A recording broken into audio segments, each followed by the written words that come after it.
हमारा भाईचारा है यार। अजब ने जब हमारे ऊपर मुगल आक्रमण कर रहे थे तो अफगानिस्तानी है ना, उनको अजब ने हमारी महारानी साहबा ने अपना भाई माना था। तो हम आज उसी प्रथा को मानते हैं। जो भगवाधारी लोग हैं ना, राजनीति करते हैं, इन्होंने हमारे भाईचारे को हिंदुत्व के नाम पे तोड़ दिया है। लेकिन किसान आंदोलन ने, महेंद्र सिंह टिकैत जी की आवाज ने आज हम लोगों को एकजुट किया है। भारत फिर पुनः उस गुलदस्ते की ओर बढ़ रहा है जो एक भाईचारे के नाम से जाना जाता है। आप दुनिया को संदेश देना चाहते हैं कि आज हिंदू मुसलमान सिख ईसाई सब एक लेवल पे है? बिल्कुल, संदेश नहीं देना चाहता, वास्तविकता दिखाना चाहता हूं। अगर किसी को संदेह हो तो मेरे किसान आंदोलन गाजीपुर बॉर्डर पे आके देखे।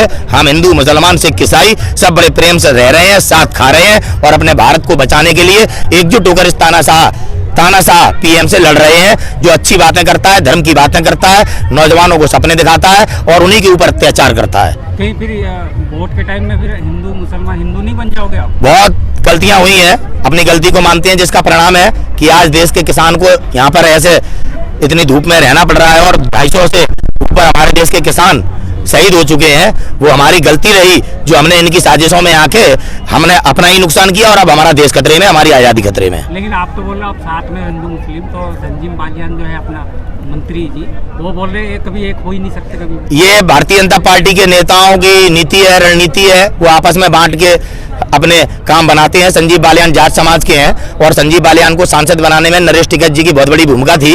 वक्त आने पर संजीव बालियान ने पीठ दिखाने का काम किया, जो जाट समुदाय में कोई करता नहीं है। जाट समुदाय एक श्रेष्ठ समुदाय में आता है, जो कि एक वीर समुदाय है। वो कभी ऐसे नहीं है कि जो बात कहें उससे पीछे हट जाएं। संजीव बालियान ने कहीं ना कहीं अपने जाट समुदाय के लोगों का अपमानित करने का काम किया है। जिस प्रकार से संजीव बालियान पूरे जाट समुदाय में विघटन फैलाना चाहते हैं, कभी कहते हैं कि उनके आदमी यहाँ पे आके कि हम महेंद्र सिंह टिकैत की सेना है और उन्हीं के आदमी कहते हैं हम लोकदल के हैं, तो आपस में जाटों को डिवाइड करने का प्रयास संजीव बालियान के माध्यम से किया जा रहा है। और मैं बता देना चाहता हूं कि हमारे नेता चौधरी चरण सिंह जी राजनीति करते थे, वो भी हमारे नेता हैं, और किसानों के नेता हमारे महेंद्र सिंह टिकैत जी थे, वो भी हमारे नेता हैं। हमारे इन दोनों महापुरुषों को बांटने का षड्यंत्र संजीव बालियान कर रहे हैं और भारतीय जनता पार्टी कर रही है। अब वो पूरा नहीं होगा। हम एक हैं और एकजुट रहेंगे। जब राजनीति का वक्त आएगा, वोट देने का वक्त आएगा, तो पूरे जाट समाज और पूरे सब समाज के लोग बैठ के अपना तय कर लेंगे किन्हें वोट देना है। आज हम एकजुट हैं। आज हमारे बीच में राजनीति कौन कर रहा है? भारतीय जनता पार्टी कर रही है। अपने लोगों को बेच के हमें तोड़ने का प्रयास कर रही है। आपके माध्यम से बता देना चाहता हूं, हम लोग गधे नहीं हैं। हम समझ चुके हैं 2013 में आपने क्या किया हमारे साथ, मुसलमान के साथ आपने क्या किया, पूरा देश जानता है, यहां तक कि विश्व जानता है। कोरोना क्या मुसलमानों ने फैलाया था? वो बनने से अच्छा है आप अपने देश को की वास्तविकता को देखें कि देश किन परिस्थितियों में ला दिया है। श्री राम करते करते सेना पे भी हमला, उरी हमला और छात्रों पे भी हमला, किसानों पे भी हमला। आने वाली होली में, होलिका दहन में आरएसएस और भाजपा को दहन कर दिया जाएगा गाजीपुर बॉर्डर पर। जय श्री राम। क्या जाट और मुस्लिम एक साथ आकर कोई नया समीकरण बनाना चाहते? जाट और मुस्लिम नहीं, हिंदू और मुस्लिम कहिए। नहीं, एक्चुअली में जब महापंचायत में नारा लगा था हर हर महादेव और अल्लाह अकबर का, बाबा टिकैत कहते थे अल्लाह अकबर। मुसलमान और सारे जो लोग बैठा हुआ करते थे वो कहते थे हर हर महादेव। जब बाबा टिकैत कहते थे हर हर महादेव, तो हिंदू कहते थे अल्लाह अकबर। ये हमारे देश की सभ्यता है, जिस सभ्यता को इन भाजपाइयों ने वोट बैंक की राजनीति के लिए तोड़ा, जिसकी कीमत देश चुका रहा है। कहाँ जीडीपी, कहाँ रोजगार, देश की राष्ट्रीय संपत्तियां बेची जा रही हैं। सपने ही दिखा रहा है केवल देश का पीएम। सपने दिखा के तो आज इस स्थिति पे ले आया है कि तुम बोले तो देशद्रोही, बोले तो देशद्रोही। पेट्रोल बढ़ रहा है, क्यों नहीं बोल रहा कोई? बोलेगा तो देशद्रोही, बोलेगा तो उसके पास सम्मान आ जाएगा, एसटीएफ रात में उठा ले जाएगी। तो ऐसे देश में रहना पसंद करता है क्या कोई नागरिक? जब अमेरिका कहता था देश रहने लायक नहीं है, तो क्या गलत कहता था? आज देश में क्या परिस्थितियां बना दी? या तो चुप रहो, बोले तो जेल में, या हत्या कर दी जाएगी। आज देश के हालात ये हैं हिंदुत्व के नाम पे और श्री राम के नाम पे। वास्तविकता से कब तक भागोगे? आने वाले दिन में ये आग तुम्हारे पास तक पहुंच जाएगी। डरोगे तो मरोगे, लड़ोगे तो जियोगे। हक के लिए लड़ना प्रत्येक नागरिक का अपना अधिकार है, गीता कहती है। हमारी गलतियां थी, देश की गलतियां थी, गुमराह होते रहे ना। देश उस समय ये नहीं समझ पाया कि जो मेन स्ट्रीम मीडिया है, अंजन ओम कश्यप, रूप कल्याकत, सुधीर चौधरी, रोहित सरदाना, रजत शर्मा, ये एंकर आखिरकार देश का चौथा स्तंभ नहीं, भारतीय जनता पार्टी के प्रवक्ता हैं।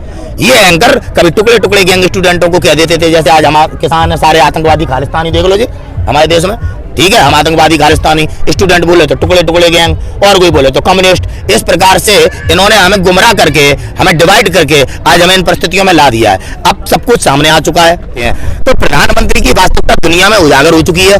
अब केवल प्रधानमंत्री के पास मौका है, या तो इस्तीफा दे दें नहीं तो हम उस तरह से उन्हें सत्ता से बाहर करेंगे जैसे जब जगमाल राजा बन गया था महाराणा प्रताप की पीठ में खंजर भोग के, तो जनता ने आके जगमाल को टांग खींच के उस शासन पे से गद्दी पे से उतार के चित्तौड़ से बाहर कर दिया था। आखिरी हमको यही फैसला करना पड़ेगा, देश इससे बड़ा कोई हित नहीं है, हमें चाहे आप कुछ भी कहो, लेकिन हम भारत को गुलाम नहीं बनने देंगे। अंग्रेज जाते वक्त कह गए थे कि इस देश को 100 साल आजादी नहीं प्राप्त हो पाएगी, आप फिर गुलाम बन जाओगे, 100 साल आजाद नहीं रह पाओगे। अंग्रेजों के मुंह पे हम चांटा मार के दिखाएंगे इस देश के नौजवान कि ये देश आजाद है और आजाद रहेगा, चाहे तुम्हारे कितने भी चाटुकार संगी इस देश में कुछ भी कर लें, लेकिन गुलाम नहीं बना सकते। संविधान जिंदाबाद था, संविधान जिंदाबाद है और संविधान जिंदाबाद रहेगा। महात्मा गांधी जिंदाबाद थे, जिंदाबाद हैं, जिंदाबाद रहेंगे। उन्हीं के विचारधाराओं पे चल के ये आंदोलन चल रहा है। हम लोग पूर्ण तरह से शांतिपूर्वक आंदोलन कर रहे हैं। संघी और भाजपाई हमारे बीच में आके हमारे आंदोलन को हिंसा में बदलने का प्रयास निरंतर कर रहे हैं। उनकी सभी साजिशें नाकामयाब हुई। 26 जनवरी की भी साजिश नाकामयाब हुई। वहां पे हमारे एक भाई का बलिदान हुआ, अगर वो बलिदान ना होता तो हम सभी जितने लोग यहाँ से जा रहे थे उसके पीछे लाल किले पे पहुंचते, वहां गोदरा जैसा कांड होता, जिसकी इन्हें प्रैक्टिस बहुत अच्छी है। लेकिन उस बलिदान ने कहीं ना कहीं हमारे आंदोलन को भी बचाया और हमारे किसान भाइयों की जान भी बचाई। षड्यंत्र बहुत बुरा था, क्योंकि नरेंद्र तोमर ने कहा था तुम अपनी 26 जनवरी बनवाओ, हम अपनी 26 जनवरी मनाएंगे। ये रिकॉर्ड है, बात आप लोगों के पास मिल जाएगी चैनल पे। जब लास्ट वार्ता हुई थी तो उन्होंने कहा था ठीक है अपनी 26 मनाओ, हम अपनी मनाएंगे, तो वो अपनी 26 नहीं मना पाए। एक बलिदान ने हम सबको बचाया, हम सबको बचाया। तो ये है वास्तविकता। शांतिपूर्ण आंदोलन चल रहा है, अपने अधिकार लेके रहेंगे, लेके रहेंगे, लेके रहेंगे। और राकेश टिकैत जी कल उन्होंने कहा कि सरकार जो है ना चुपचाप मतलब गुमसुम है, बात नहीं कर रही, कोई बड़ा षड्यंत्र रच रही है आंदोलन। हाँ बिल्कुल, सरकार बहुत बड़े षड्यंत्र को रच रही है। कहीं ना कहीं किसानों के आंदोलन में किसानों के खिलाफ षड्यंत्र चल रहा है, गोधरा कांड जैसा। हमारे देश के किसान के साथ बहुत बड़ी साजिश सरकार कर रही है। पूरे देश को इस बात को समझना पड़ेगा। आज अगर ये आंदोलन किसी भी तरीके से बलपूर्वक या षड्यंत्र के तहत मिटा दिया गया और आप लोग फिर गुलाम बन जाएंगे, बोल नहीं पाएंगे। नहीं, आप सोचो क्या आप आज बोल पा रहे हैं? आपकी न्यायपालिका कार्य कर पा रही है? आपके सिस्टम में बैठे लोग आज न्याय कर पा रहे हैं? सभी मुद्दों पे देश के प्रत्येक नागरिक को चिंतन करना चाहिए। महंगाई से गरीबों को मारा जा रहा है, किसानों को कमजोर किया जा रहा है, आम नागरिक इस महंगाई से बड़ा परेशान है, जिसे नजरअंदाज करके आप लोगों को धर्म के नाम पे गुमराह करके एक तरह से इस स्तर पर लाया जा रहा है कि आप आवाज उठाने योग्य बचे ही ना। डर के आगे जीत है। अगर आप डरेंगे तो मरेंगे, लड़ेंगे तो जिएंगे। आप कहते हो कि सरकार मोदी जी को बदल देगा, लेकिन अभी तो बंगाल में मोदी के नारे लग रहे हैं, तो कैसे बदलेगा? अब ऐसा है, अगर मोदी के नारे लग रहे हैं, कोई उनके नारे के खिलाफ बोलेगा तो उसके खिलाफ सम्मन आ जाएगा। दबाव देखिए ना आप कैसा पड़ा है। महंगाई के खिलाफ कोई बोल रहा है? केवल वो लोग बोल रहे हैं जो महंगाई का सपोर्ट कर रहे हैं, और उनके खिलाफ जो बोलेगा उसको जाकर रात में एसटीएफ उठा लेगा, उसके खिलाफ मुकदमा लग जाएगा, उसके परिवार को पीड़न पहुंचाई जाएगी। अब आप देखिए महंगाई बढ़ा के 5 राज्यों में चुनाव लड़ रहे हैं। आप चुनाव आयोग को देखिए, कई जगह पे चुनाव है, कई राज्यों में एक बार में ही चुनाव है। जितनी सीटें बंगाल में उतनी सीटें और राज्यों में भी एक बार में चुनाव है। ममता दीदी के गढ़ को कैसे बांटा गया है? ये चरण इतने 8 क्यों हुए हैं? केवल ममता दीदी का जो गढ़ है तो ये कितनी गंदी राजनीति ये चुनाव आयोग नहीं कर सकता, ये अमित शाह ने किया है। क्योंकि अमित शाह जानता है ना गढ़ है, चुनाव आयोग को थोड़ी मतलब है। चुनाव आयोग को तो चुनाव कराना है। एक चुनाव की बात करते हैं मोदी, देश में एक चुनाव करवाएंगे, और देखो साहब ममता दीदी के डर के मारे 8 चरण में हो रहा है। हिम्मत है इस मोदी में, 56 इंच की छाती है तो एक चरण में बंगाल में चुनाव करवा ले, दूसरे दिन गिनती करवा ले। ये तो चाहते हैं कि शांतिपूर्ण हो, इसीलिए ऐसा किया हो। बहाना है शांतिपूर्ण हो। मंदिर के नाम पे तो कहते हो तुम, देखो ये भी कोई बोल पाया? हो गया फैसला। अब चुनाव के नाम पे कह रहे हो, दंगे का बहाना ले रहे हो। इनकी असलियत क्या है? इनका क्या चक्कर है यार? अपने हिसाब से सब सही है, वास्तविकता तो कभी बात करते नहीं। एक चरण में आप बंगाल में चुनाव कराओ और 2 दिन बाद गिनती करा लो, तुम्हारी औकात तुम्हें मालूम पड़ जाएगी। 0 से 1 भी कर लो तो मुझसे बात कर लेना, ठाकुर हूं मैं, मुंह चढ़ा दूंगा। आगे अगर एक सीट निकल आए, आ जाओ चुनाव कर लो एक चरण में बंगाल में। चैलेंज दे रहा हूँ अमित शाह को, करवा दे चुनाव एक चरण में, करवा दे। क्या आप ये कहना चाहते हैं कि election commission of India Amit Shah के अंडर में काम कर रही है? क्यों बिहार में नहीं देखा आपने? अंडर में काम नहीं कर रही, गिनती रुक जाती है, चालू हो जाती है, फिर ढकोसला रोता है चुनाव आयोग। चुनाव आयोग जवाब क्यों नहीं देता बातों का जहां गलती होती है? चुनाव आयोग निष्पक्षता क्यों नहीं दिखाता? आप रिकॉर्डिंग क्यों नहीं करवाते? माना मशीन में दिक्कत है तो आप रिकॉर्डिंग तो करवा सकते हैं। वो रिकॉर्डिंग तो चुनाव आयोग के पास रहेगी। रिकॉर्डिंग के माध्यम से पता किया जा सकता है ना कि वोट कहाँ जा रहा है। भाई ईवीएम कहीं दे, संदेह है ईवीएम पे, लेकिन रिकॉर्डिंग से तो आप मालूम पड़ेगा उंगली कहाँ दब रही है, वोट गिना जाएगा ना। आ जाए चुनाव आयोग सामने क्यों नहीं आता है? करे रिकॉर्डिंग हर जगह पे जहाँ पे ईवीएम लगे हैं वहाँ पे रिकॉर्डिंग कैमरा लगाना चाहिए और वहाँ पे दिखना चाहिए वोट आदमी कहाँ डाल रहा है। सार्वजनिक करने की क्या जरूरत है? लेकिन जब संदेह किया जाए तो रिकॉर्डिंग आप दिखाइए। आओ निष्पक्षता पे जो आप बात करते थे पारदर्शिता की, क्यों नहीं आता मोदी पारदर्शिता पे? क्यों नहीं आ रहा अमित शाह पारदर्शिता पे? जो ईवीएम चोरी हुए वो ईवीएम कहाँ है? ये लंबे समय देके ईवीएमओ को बदल के चुनाव के नतीजे आप बनाते हैं, फिर कहते हैं कि बहुमत प्राप्त है, महिलाओं ने वोट दिया। बिहार में कैसे मोदी को मालूम कि महिलाओं ने वोट दिया? चुनाव आयोग को मालूम है महिलाओं ने वोट दिया? कहां से देखा मोदी ने कि महिलाओं ने मोदी को वोट दे दिया?